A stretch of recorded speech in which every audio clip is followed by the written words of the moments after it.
So in my last video, somebody commented and wanted me to talk a little bit about shoes for, people that work in a kitchen. And I am happy to oblige, because when I was younger, I got the cheapest shoes I could.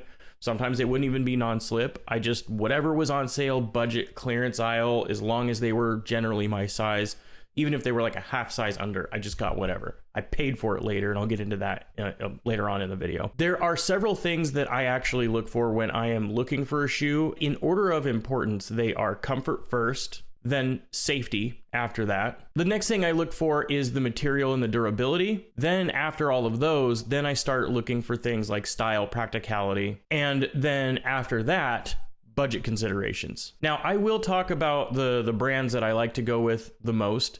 There's also a few other things to consider, socks, insoles, and stuff like that. It may sound like it's boring, but honestly, this is good information. You're gonna want it, because if you start doing this now as a young cook, when you get older, your feet will thank you and your back will thank you, because you can actually develop back problems from having crappy shoes. So let's talk about comfort first. So it doesn't just mean that they're squishy.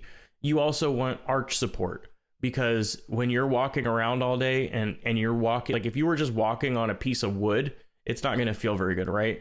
And that arch support will also help your feet from like aching. You don't necessarily need to feel like you're walking on sand or anything. Usually this is where I would recommend getting some insoles. Like I got a brand new pair of shoes and I got insoles for them immediately and put them in there. Some people will tear the old insoles that are in there out and put the new ones in. Some people just go up like maybe a half a size and then they put the insoles on top of the other one. I don't really like to do that. I feel like it's almost like too much cushion. And then, obviously it's up to you to decide whether or not you want to get custom made ones or just buy some Dr. Scholl's. It is important for your sizing to be accurate. Like if you need wide shoes, don't ever compromise. My wife, she will sometimes size like halfway down because of a pair of shoes she really wants to get. And, her feet end up hurting by the end of the night. I understand that there are times where you see some shoes that you really want to get and there's an awesome style, but maybe they're like a half size under. I wouldn't do that. I would make sure like the way that they fit, I would put that above all else. Fit and comfort first. Now you also want to have breathability. Like I talked about earlier, you don't want to get shoes that are easy to clean, but at the same time, your feet turn into soup at the end. But I also don't like to go for any netting on top. And the reason, it's actually a safety issue, which I'll get into in a little bit. And then the last part is about breathability for comfort. There is such a wide range of breathability in shoes. I actually have some shoes I have right now that I'm not happy with, and I want to get some different ones because my feet are like steaming inside these shoes because they are not breathable at all. But you have to find a balance between the easiness. Like usually the rule is the easier it is to clean, the less breathable it is.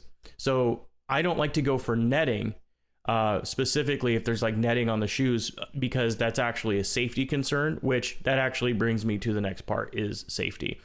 So with netting, the problem is boiling hot water, fryer oil, that kind of stuff. If it gets on your shoe, it's going to leak straight down through the top of your shoe and onto your foot. So breathability, but they could potentially be dangerous. So I try to stay away from having a lot of netting on top. So I definitely want there to be relief holes and things for air to escape. But I don't want it so much that I'm walking around with like basically t-shirts wrapped around my feet. You know what I mean? Now, obviously slip resistance is important. I have noticed that the Walmart slip resistant shoes don't actually work very well. And it feels like I'm not even wearing slip resistance most of the time.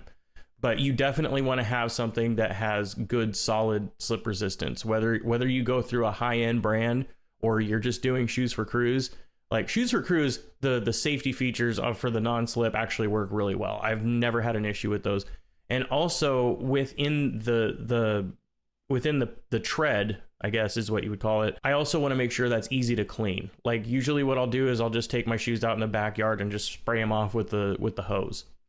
But if they are like hexagonal, sometimes they're really hard to get all the grit out of it. And, you got to use like an old fork or something, it just depends. It depends on how you clean your shoes, because the spray will work for a lot of that. But then there's a lot of gravel and a lot of hard stuff that really gets stuck in there. So usually I go for either a diamond or a square pattern, something where I could like run something down the lines if I need to. It's also important to go with water and oil resistant shoes.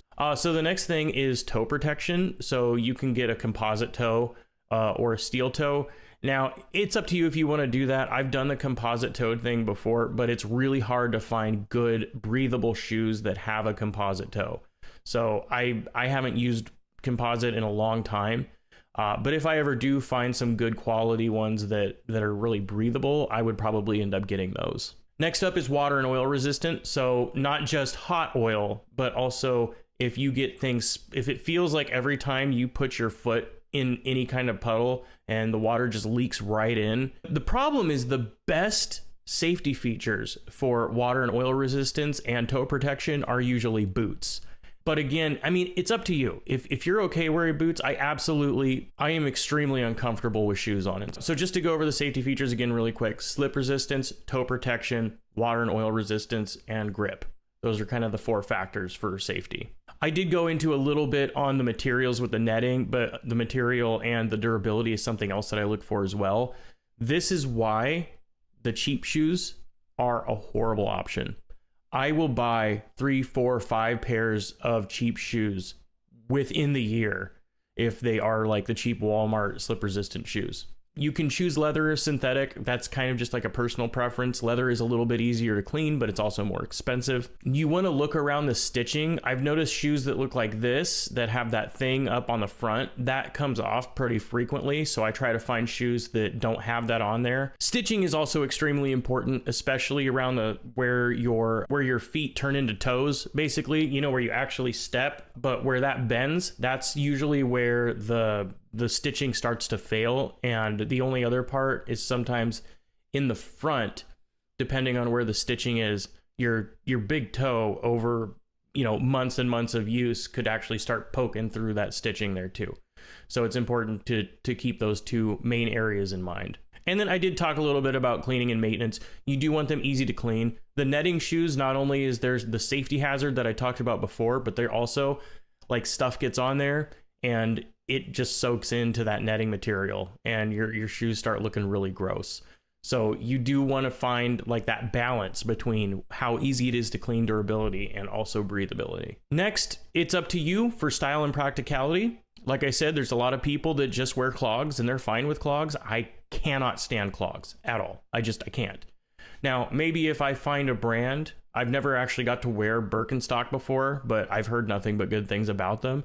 So maybe one day I'll wear that. Normally what I go for is like Shoes for Crews New Balance. The New Balance ones with insoles I found have been a dream. Like they've lasted me well over a year. I'm actually due to get a new pair of shoes here pretty soon. The New Balance, specifically the Shoes for Crews New Balance featured, are great. They're easy to clean.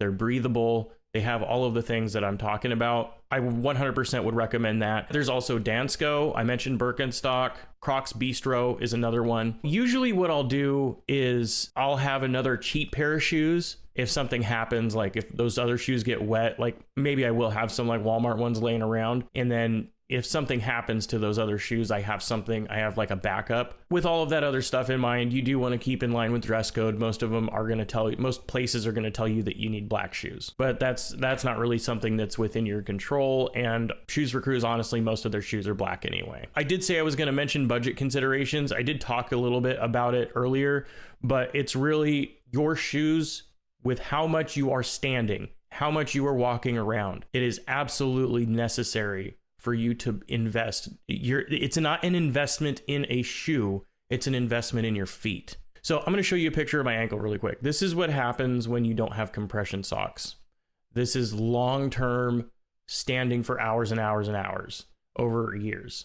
It just gets worse and worse. So it's really important to have some compression socks and make sure you're taking care of your feet. Not only are your feet really important, but your back's important too. And wearing really crappy shoes over a long period of time can actually start causing like back pain and stuff like that. And if it's important to you, warranty and return policies are also good to know which ones you're getting involved with. If you get a pair of nice shoes and they start falling apart right away, you want to be able to either exchange them or do whatever. One of the biggest problems with buying shoes online, for example, is you can't try them on. So you might get them, they don't fit very well. And if the store doesn't have a good return policy, you might be kind of screwed. So, you know, if you're going to go through Birkenstock and stuff like that, I'm not 100%. Like I said, I've never bought shoes from Birkenstock, so that's why I can't officially recommend them. I'm sure with how expensive they are, they probably have some kind of like exchange or return policy. Actually, you know what? Let's check this out really quick. Let's find out. Okay, so for example, Birkenstock, I'm just going to read this really quick. Their return policy is footwear and accessories may be returned or exchanged in original purchase condition and packaging within 30 days of delivery, with the exception of last chance items that are discounted 40% or more. Last chance styles that are discounted 40% off or more are final sales and cannot be returned or exchanged. All returns are subject to inspection. All packages, including original containers, must be unmarked and not defaced in any manner. So like I said, especially when it comes to like higher end shoes, there's usually some kind of return policy. Obviously the 40% off, they're trying to get rid of old stock. They don't want you to return it. They're not going to be able to sell it. That's the whole reason why they're getting rid of them. But it might be a good option. I mean, 40% off is pretty good. As far as what I personally recommend, like I already mentioned the Shoes for Cruise New Balance. When I get Shoes for Cruise, I go for I do not look at the price when I am ready to buy. When I am looking, because most places will have some kind of like, they'll pay half of it. Some places will offer a free pair. It just kind of depends on where you're at. Now, I will say that when I am looking for Shoes for Cruise, I don't look at the price. I look at all of the other things that I mentioned. Even at 50% off, if you end up having to pay $70, sometimes I'll even take it out of your check. It's worth it. It is 100% worth it. I totally recommend it. If you have a favorite brand and you can find a non-slip in that brand, totally go for that as well. I would say, honestly, the biggest mistake that I see people make is only focusing on budget and looking at the lowest possible price, the lowest, and they spend $15 on a pair of shoes. It's just, I'm telling you, as somebody that is on their feet every single day for work, you do not want to do that. I do want to know though what your favorite pair of shoes are. Is there a brand that you've stuck with over the years? I also am curious about Birkenstock. If anybody that's watching this has had Birkenstock shoes, I would like to know about them. I would be interested in possibly getting a pair, but I don't know enough about them. That being said, I actually want to know what pair of shoes you go with. Do you go with the cheap ones? Do you go with Shoes for Cruise? Let me know down in the comments. In fact, if you do go through Shoes for Cruise, or if you've bought in Walmart shoes, oh my God. In fact, if you have bought Shoes for Cruise, let me know by hitting the like button. The more likes I see, I'll know that Shoes for Cruise is really the way to go, and it helps the video out. But that being said, I hope you guys have an amazing day, and I'll see you on the next one. Peace.